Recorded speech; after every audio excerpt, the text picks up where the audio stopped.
Good morning, children. Welcome back to Module 3 of the chapter The Portrait of a Lady.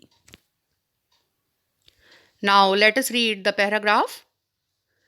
My grandmother and I were good friends. My parents left me with her when they went to live in the city, and we were constantly together. She used to wake me up in the morning and get me ready for school. She said her morning prayer in a monotonous sing song while she bathed and dressed me in the hope that I would listen and get to know it by heart. I listened because I loved her voice, but never bothered to learn it.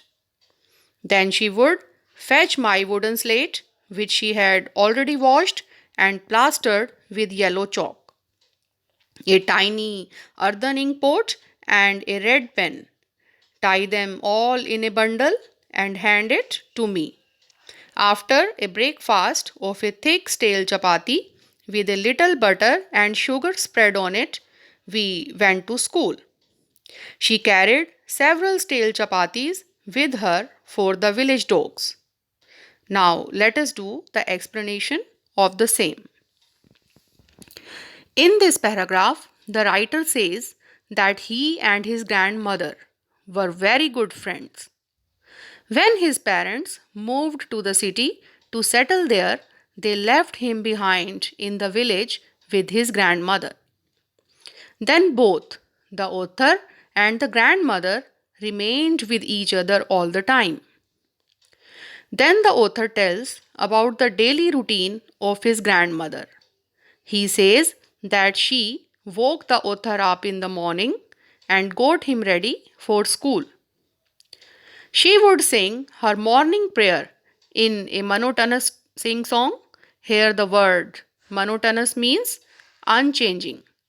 While bathing him and dressing him up, she had a hope that her grandson would listen and learn the prayer by heart. The author says that he listened to her as he loved her voice, but he never troubled himself to learn that prayer. Then the grandmother would bring his wooden slate, which she had already washed and plastered with yellow chalk. A small earthen ink pot, here the word earthen means which is made of baked clay, and a red pen. Then she would tie all the things in a bundle and handed it over to the author.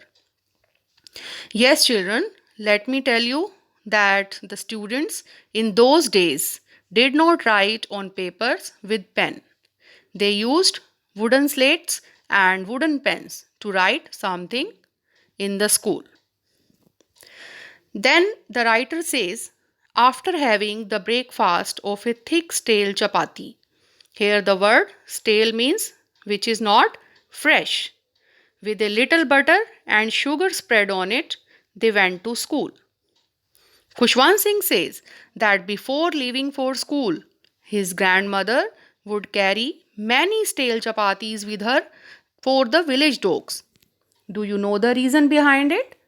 Because she was very kind and helpful by nature. So, this was Module 3. Thank you.